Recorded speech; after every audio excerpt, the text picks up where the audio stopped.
It's a great pleasure to be here. Very nice to be invited. Marina's already mentioned the election last night, and I was coming here and thinking I'm probably going to be one of the only people in the room who's not so chuffed about Obama winning, because you will have been up half the night, most of you, as Marina has, and now I feel like it's a double whammy, because Marina's a very good speaker, and you're probably all quite exhausted and inspired from what she's been saying. So yeah, the bananas are good. Do try and stay awake. My answer is that I'm going to try and be quite quick. Rob has said some brief things about me. I'll try and add a bit of colour. I came out of university and I really wanted to work in aid. I sort of saw myself coming into beautiful red earth villages, solving problems and singing songs with the locals under a gorgeous sunset. And quite apart from being a bit patronising, I did become a classically disillusioned aid worker. And I now find myself in a grey concrete room on a very grey Rotterdam day, and I mean no offence.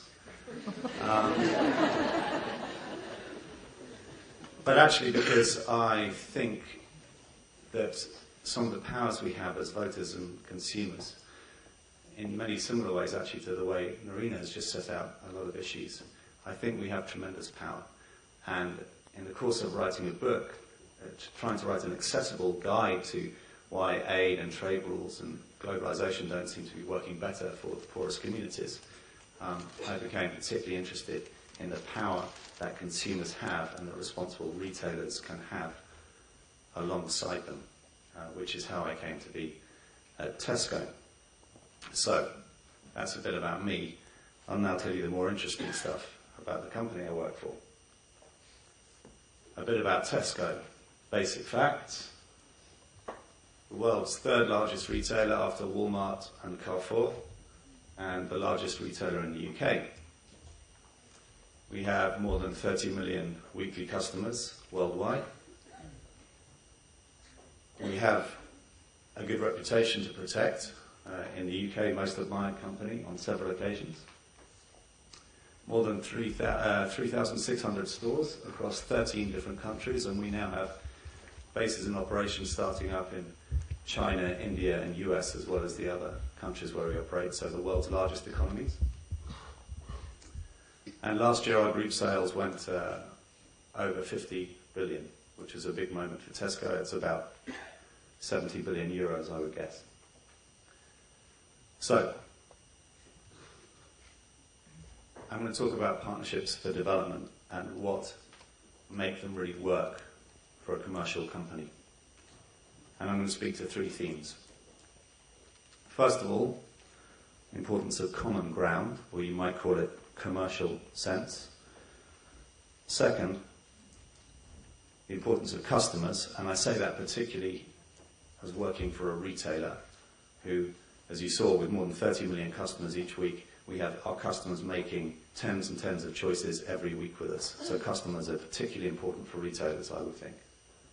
And third, the importance of what we do in our core business.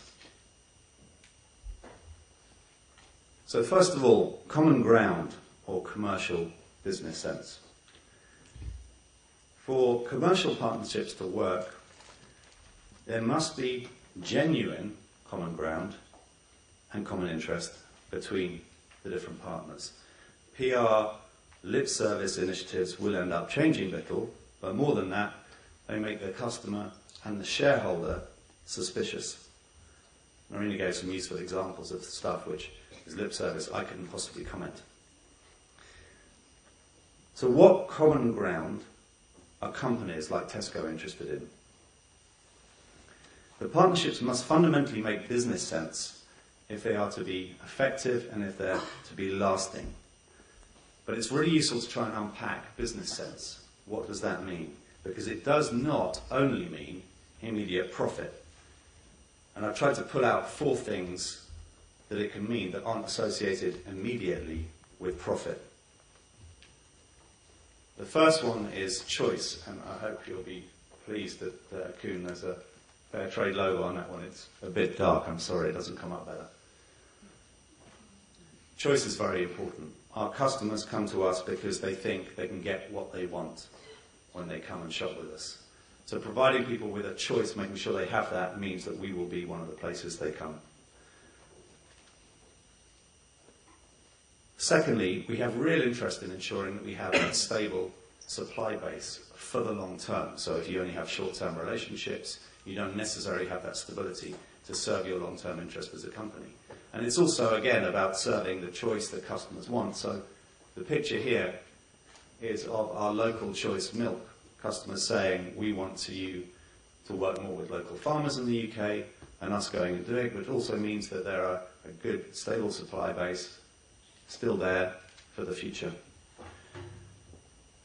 The third issue on common ground is a simple reputation one, and I've always really, really liked this quote because it shows you how bad reputation can get, and it can be a motivating factor for companies. This is what the Nike CEO said in 1998, after, you will recall probably, a lot of scandals about sweatshop conditions, particularly across Asia. The Nike product has become synonymous with slave wages, forced overtime, and arbitrary abuse. And that is not good for any company's bottom line. The fourth is about things that we are all affected by. And the Sustainable Consumption Institute is something that we have started up at the University of Manchester. And Tesco has invested £25 million, so about 35 to 40 million euros over 5 years, to fund this new institute. And that is a belief that the problems of climate change and the environment are so large and critical for us all that whether you're a company or an individual, we all have an interest in understanding this better, and particularly for us, in what actions can help drive truly sustainable consumption. So there are 4 ways in which there can be important common ground, commercial business sense, for companies in trying to look at partnerships that are not simply about immediate profit. The second theme I want to talk about is the importance of customers.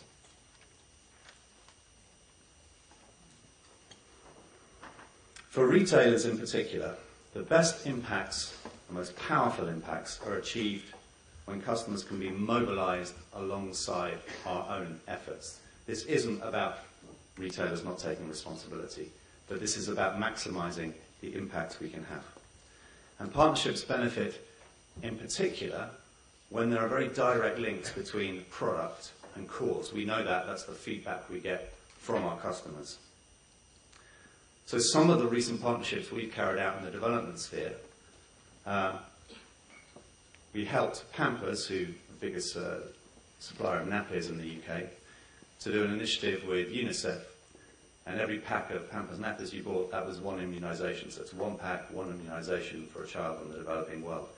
Customers really responded very highly to that. And interestingly, market research showed that it really improved perceptions of Pampers as a brand. We've also worked this year with Save the Children on school uniforms, because I'm very pleased to note that the textile industry in East Africa is growing up.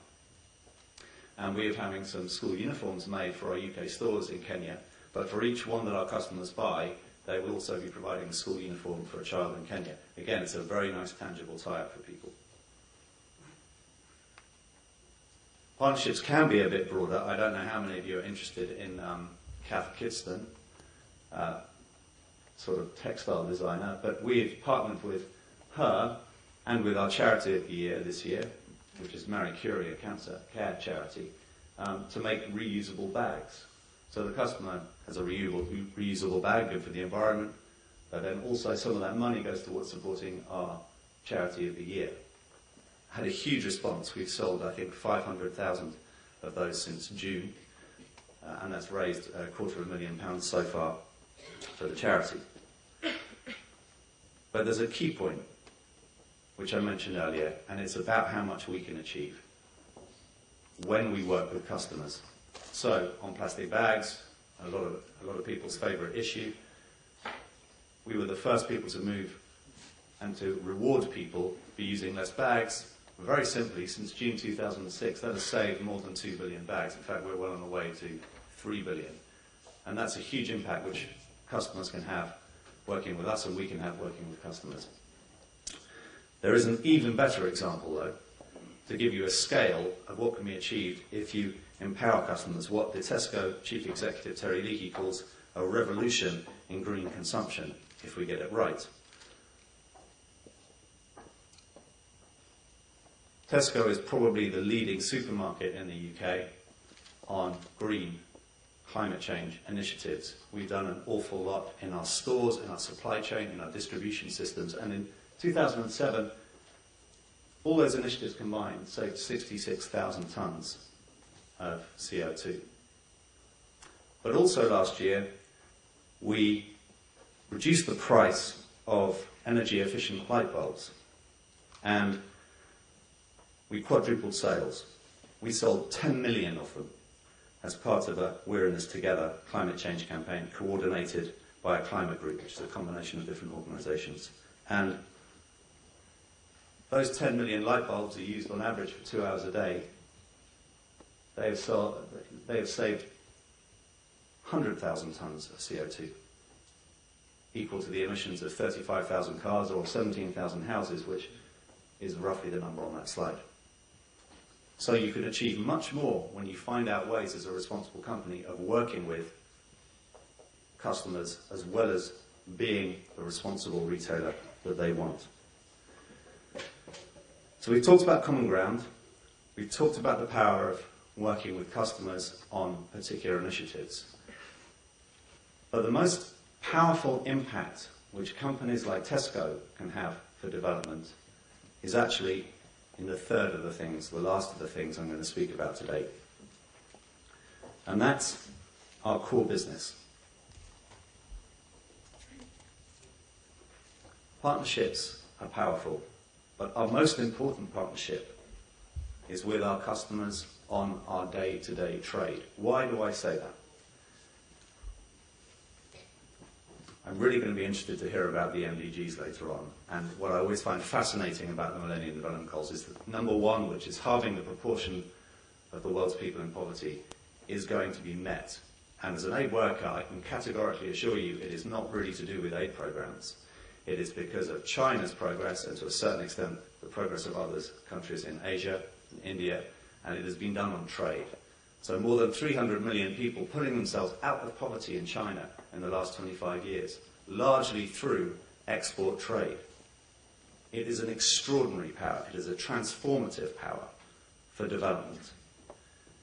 And it is something which is then facilitated by the everyday business of trading of companies in America, in Europe in particular, which has enabled that to happen. I'm not saying we take the credit for it. I actually think it's an incredible privilege to be involved in something that's had that impact. But you have had it, we have all had it through our custom. We have helped provide that opportunity for people to pull themselves out of poverty. That doesn't mean that we're not responsible for thinking about the way, however, that trade happens. Because the question surely must be, how do we maximize the benefit of that trade? And that is what customers are interested in. They tell us that's what they want to do. They want to know, they want to be sure that these things are having a positive impact, the things they're buying from overseas. So here are 4 questions that I have that I think help shed light on whether companies, big corporations, are sincere about trying to maximize that development. Number 1, are we measuring the impacts different ways of working can have on development and on poor people? So as a measure of example, we source a lot of textiles of a lot of companies from India and from Bangladesh. And we've been carrying out work there on the parts of the supply chain which go to home working to try and figure out exactly what the impacts of different ways of working with home workers, different ways of sourcing from home workers can have on their lives, because it's what our customers will want us to do. Number 2, are we taking a long-term view for our business that understands that stable supplier relationships and workforces are good business sense? not short-term ins and outs, short-term buying. So we're working in Tesco to develop stronger, longer, larger relationships with developing country suppliers that share our values, because in the long term, that is good news for our business.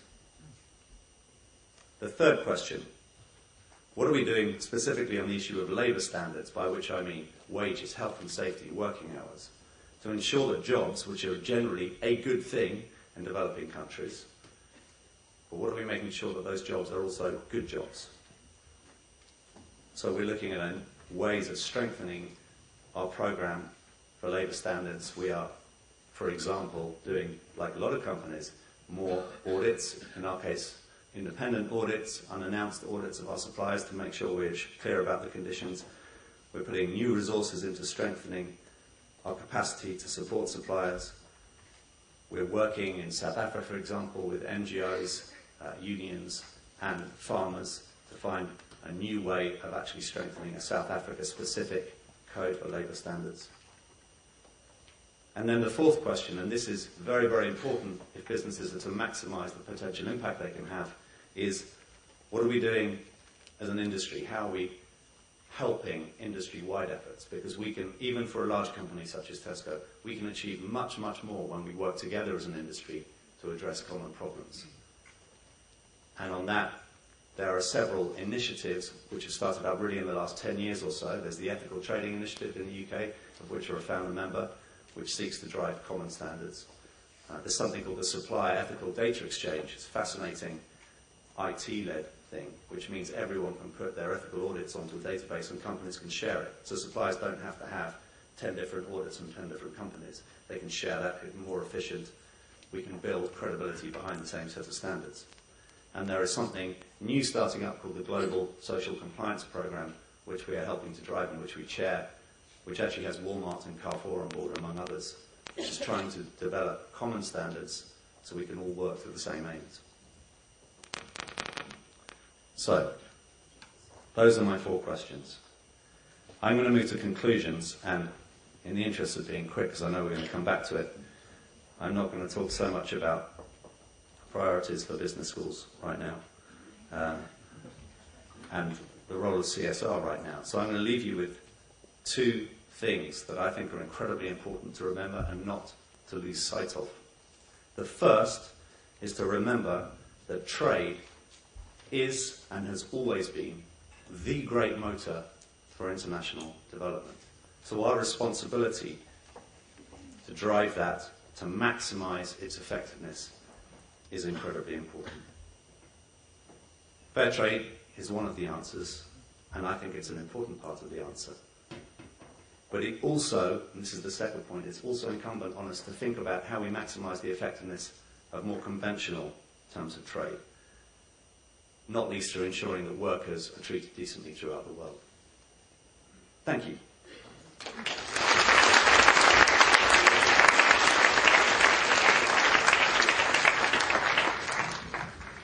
Thank you, Giles.